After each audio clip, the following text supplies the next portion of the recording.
ನಮಸ್ತೆ ಎಲ್ಲರಿಗೂ ವಿಶಾಲು ರೆಸಿಪಿಗೆ ಸ್ವಾಗತ. ನಾನು ಇವಾಗ ಎಗ್ ಕರಿನ ಮಾಡ್ತಾಯಿದ್ದೀನಿ. ಈ ಥರ ಒಮ್ಮೆ ಎಗ್ ಕರಿ ಮಾಡಿ ನೋಡಿ. ಚಪಾತಿ, ರೊಟ್ಟಿ ಮತ್ತು ರೈಸ್ ಜೊತೆ ಅಂತೂ ತುಂಬಾ ಚೆನ್ನಾಗಿರುತ್ತೆ. ಈ ಥರ ನಾನು ಮಾಡೋ ಥರನೇ ಮಾಡಿ ನೋಡಿ. ಟೇಸ್ಟ್ ಮಾತ್ರ ಅದ್ಭುತವಾಗಿರುತ್ತೆ. ಬನ್ನಿ ಹಾಗಾದರೆ ಎಗ್ ಕರಿನ ಯಾವ ಥರ ಮಾಡೋದು ಅಂತಂದೇಳಿ ನೋಡೋಣ.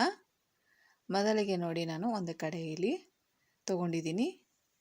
ಇವಾಗ ನಾನು ಒಂದು ಬೌಲ್ ಆಗೋವಷ್ಟು ಈರುಳ್ಳಿ ಉದ್ದ ಕಟ್ ಮಾಡಿ ತೊಗೊಂಡಿದ್ದೀನಿ. ಒಣ ಕೊಬ್ಬರಿ, ಶುಂಠಿ ಮತ್ತು ಬೆಳ್ಳುಳ್ಳಿನ ಹಾಕ್ತಾಯಿದ್ದೀನಿ. ಇವಾಗ 2 ಟೊಮೆಟೊ ತೊಗೊಂಡಿದ್ದೀನಿ ಉದ್ದ ಕಟ್ ಮಾಡಿ. ಅದನ್ನು ಇದ್ರ ಜೊತೆನೇ ಹಾಕಿ ಚೆನ್ನಾಗಿ ಇದನ್ನು ಫ್ರೈ ಮಾಡ್ಕೊತಾ ಇದ್ದೀನಿ. ಎಣ್ಣೆ ಹಾಕಿ ಮೇಲೆ ಚೆನ್ನಾಗಿ ಫ್ರೈ ಮಾಡ್ಕೊತಾ ಇದ್ದೀನಿ. ನಾನು ಒಣ ಕೊಬ್ಬರಿನ ಯೂಸ್ ಮಾಡ್ತಾಯಿದ್ದೀನಿ. ನೀವು ಬೇಕಂದರೆ ಹಸಿ ಕೊಬ್ಬರಿ ಯೂಸ್ ಮಾಡ್ಕೋಬೋದು. ಇಲ್ಲ ಅಂದರೆ ಕೊಬ್ಬರಿ ಬೇಡ ಅಂದರೆ ಸ್ಕಿಪ್ ಮಾಡ್ಬೋದು. ಕೊಬ್ಬರಿನೇ ಬೇಡ ಅಂದರೆ ಸ್ಕಿಪ್ ಮಾಡ್ಕೋಬೋದು. ನಾನು ಸ್ವಲ್ಪ ಒಣ ಕೊಬ್ಬರಿನ ಹಾಕ್ತಾಯಿದ್ದೀನಿ. ಮೇಲೆ ಸ್ವಲ್ಪ ಎಣ್ಣೆ ಹಾಕ್ತಾಯಿದ್ದೀನಿ ನೋಡಿ. ಎಣ್ಣೆ ಹಾಕಿ ಚೆನ್ನಾಗಿದೆ ಕಂದು ಬಣ್ಣ ಬರೋವರೆಗೂ ಚೆನ್ನಾಗಿ ಫ್ರೈ ಮಾಡ್ಕೊತಾ ಇದ್ದೀನಿ. ನೋಡಿ, ಈ ಥರ ಮೆತ್ತಗಾಗಬೇಕಿದು, ಅಲ್ಲಿ ತನಕ ಫ್ರೈ ಮಾಡ್ಕೊತಾ ಇದ್ದೀನಿ.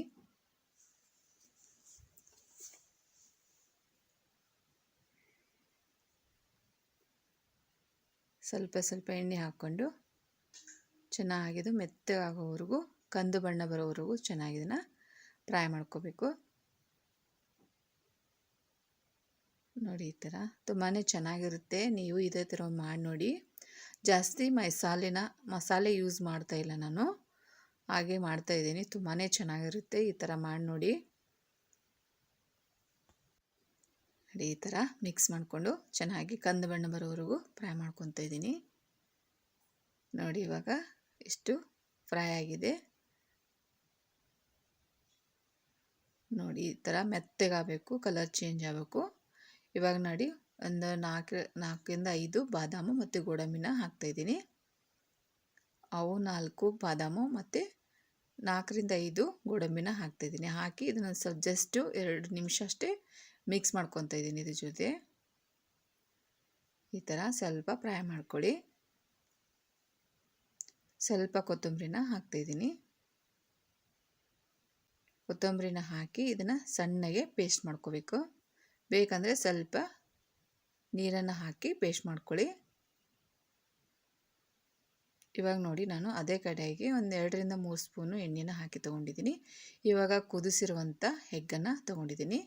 ನೋಡಿ, ಈ ಥರ ಸೈಡು ಕಟ್ ಮಾಡ್ಕೋಬೇಕು. ಈ ಥರ ಕಟ್ ಮಾಡೋದ್ರಿಂದ ಉಪ್ಪು ಖಾರ ಕರೆಕ್ಟಾಗಿ ಹೀರ್ಕೊಳ್ಳುತ್ತೆ. ಅದಕ್ಕೋಸ್ಕರ ನೋಡಿ, ಈ ಥರ ಕಟ್ ಮಾಡ್ಕೊಳ್ಳಿ. ನಾವು ಬದ್ನಿಕಾಯಿ ಎಣ್ಗಾಯಿ ಅದು ಕಟ್ ಮಾಡ್ತೇವಲ್ಲ ಅದೇ ಥರ 2ರಿಂದ 3 ಕಡೆ ಕಟ್ ಮಾಡ್ಕೊಳ್ಳಿ. ನೋಡಿ, ಇವಾಗ ಎಣ್ಣೆಯಲ್ಲೇ ಹಾಕ್ತಾಯಿದ್ದೀನಿ. ಒಂದು 2ರಿಂದ 3 ಸ್ಪೂನ್ ಎಣ್ಣೆನ ತೊಗೊಂಡಿದ್ದೀನಿ.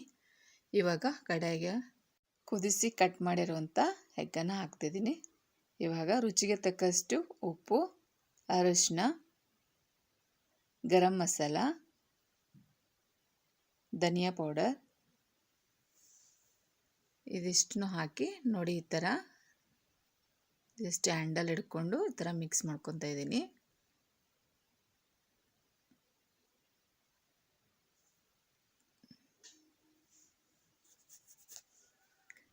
ಈ ಥರ ಮಿಕ್ಸ್ ಮಾಡ್ಕೊಳ್ಳಿ. ಉಪ್ಪು ಖಾರ ಚೆನ್ನಾಗಿ ಮಿಕ್ಸ್ ಆಗುತ್ತೆ. ಟೇಸ್ಟ್ ಮಾತ್ರ ಚೆನ್ನಾಗಿ ಬರುತ್ತೆ ಎಗ್ಗದು. ಅದಕ್ಕೋಸ್ಕರ ಎಣ್ಣೆಯಲ್ಲಿ ಉಪ್ಪು ಖಾರ ಹಾಕ್ತಾಯಿದ್ದೀನಿ. ಇವಾಗ ರೆಡ್ ಚಿಲ್ಲಿ ಪೌಡರ್ನ ಹಾಕ್ತಾಯಿದ್ದೀನಿ. 2 ಸ್ಪೂನಷ್ಟು ಹಾಕ್ತಾಯಿದ್ದೀನಿ ರೆಡ್ ಚಿಲ್ಲಿ ಪೌಡರ್. ನೋಡಿಕೊಂಡು ಹಾಕ್ಕೊಳ್ಳಿ ರೆಡ್ ಚಿಲ್ಲಿ ಪೌಡರ್ನ. ಯಾಕೆಂದರೆ ಒಬ್ಬೊಬ್ಬರಿಗೆ ಖಾರ ಬೇಕಾಗುತ್ತೆ, ಒಬ್ಬೊಬ್ಬರಿಗೆ ಖಾರ ಕಡಿಮೆ ಬೇಕಾಗುತ್ತೆ. ಅದನ್ನು ನೋಡಿಕೊಂಡು ಖಾರನ ಯೂಸ್ ಮಾಡ್ಕೊಳ್ಳಿ. ನೋಡಿ, ಮತ್ತೆ ನಾನು ಹ್ಯಾಂಡಲ್ ಸಹಾಯದಿಂದ ಈ ಥರ ಮಿಕ್ಸ್ ಮಾಡ್ತಾಯಿದ್ದೀನಿ. ಇವಾಗ ರುಬ್ಕೊಂಡಿರುವಂಥ ಪೇಸ್ಟನ್ನು ಹಾಕ್ತೀನಿ. ಒಂದು 2 ನಿಮಿಷ ಈ ಥರ ಜಸ್ಟ್ ಮಿಕ್ಸ್ ಮಾಡ್ತಾಯಿದ್ದೀನಿ. ಅಂದರೆ ಎಗ್ಗಲ್ಲಿ ಕರೆಕ್ಟಾಗಿ ಉಪ್ಪು ಖಾರ ಚೆನ್ನಾಗಿ ಹೀರ್ಕೊಳ್ಳುತ್ತೆ. ಅದಕ್ಕೋಸ್ಕರ ಇವಾಗ ರುಬ್ಬಿರುವಂಥ ಪೇಸ್ಟನ್ನು ಹಾಕ್ತಾಯಿದ್ದೀನಿ. ಹಾಕಿ ಸ್ವಲ್ಪ 2ರಿಂದ 3 ಗ್ಲಾಸ್ ನೀರನ್ನು ಹಾಕ್ತಾಯಿದ್ದೀನಿ. ಇವಾಗ ಇಷ್ಟು ಪೇಸ್ಟನ್ನು ಹಾಕಿ ಮಿಕ್ಸ್ ಮಾಡಿಕೊಂಡು 2 ಅಥವಾ 3 ಗ್ಲಾಸ್ ನೀರನ್ನು ಹಾಕ್ತಾಯಿದ್ದೀನಿ ನಾನು. ಅಷ್ಟು ಹಾಕಿದರೆ ಕುದ್ದು ತುಂಬ ಗಟ್ಟಿಯಾಗಿಬಿಡುತ್ತೆ. ಅದಕ್ಕೋಸ್ಕರ ಫಸ್ಟೇ ನಾನು 2 ಗ್ಲಾಸನ್ನು ಹಾಕ್ಕೋಬೋದು.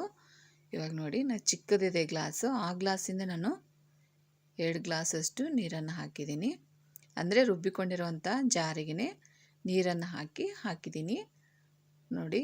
ಮತ್ತು ನಾನು ಎಕ್ಸ್ಟ್ರಾ ಒಗ್ಗರಣೆಗೆ ಈರುಳ್ಳಿ ಟೊಮೆಟೊನ ನಾನು ಯೂಸ್ ಮಾಡಿಲ್ಲ, ಯಾಕಂದರೆ ನಾನು ರುಬ್ಬುವಾಗಲೇ ಈರುಳ್ಳಿ ಮತ್ತು ಟೊಮೆಟೊನ ಯೂಸ್ ಮಾಡಿದ್ದೀನಿ.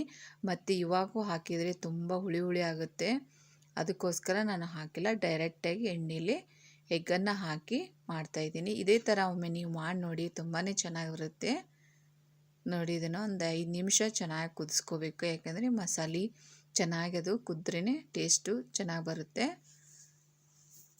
ನೋಡಿ. ಇವಾಗ ಕುದೀತಾ ಇದೆ. ಇದೇ ಮೊದಲ ಬಾರಿಗೆ ನಮ್ಮ ಚಾನಲ್ನ ನೋಡ್ತಾ ಇದ್ದರೆ ನಮ್ಮ ಚಾನಲ್ನ ಸಬ್ಸ್ಕ್ರೈಬ್ ಮಾಡಿ, ಪಕ್ಕದಲ್ಲಿರುವ ಬೆಲ್ಲೈಕನ್ನ ಪ್ರೆಸ್ ಮಾಡಿ, ಆಲ್ ಅಂತ ಸೆಲೆಕ್ಟ್ ಮಾಡಿ. ನಾವು ಹಾಕಿರುವಂಥ ಪ್ರತಿಯೊಂದು ವಿಡಿಯೋ ನೋಟಿಫಿಕೇಷನ್ ನಿಮಗೆ ಬರುತ್ತೆ.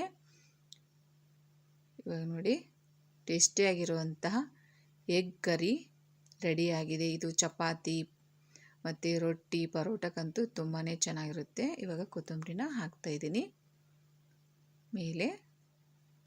ತುಂಬ ಟೇಸ್ಟಿಯಾಗಿರುತ್ತೆ. ನೀವು ಇದೇ ಥರ ಒಮ್ಮೆ ಟ್ರೈ ಮಾಡಿ ನೋಡಿ. ಮತ್ತೆ ಸಿಗೋಣ ಮುಂದಿನ ರೆಸಿಪಿ ಒಂದಿಗೆ. Thank you for watching.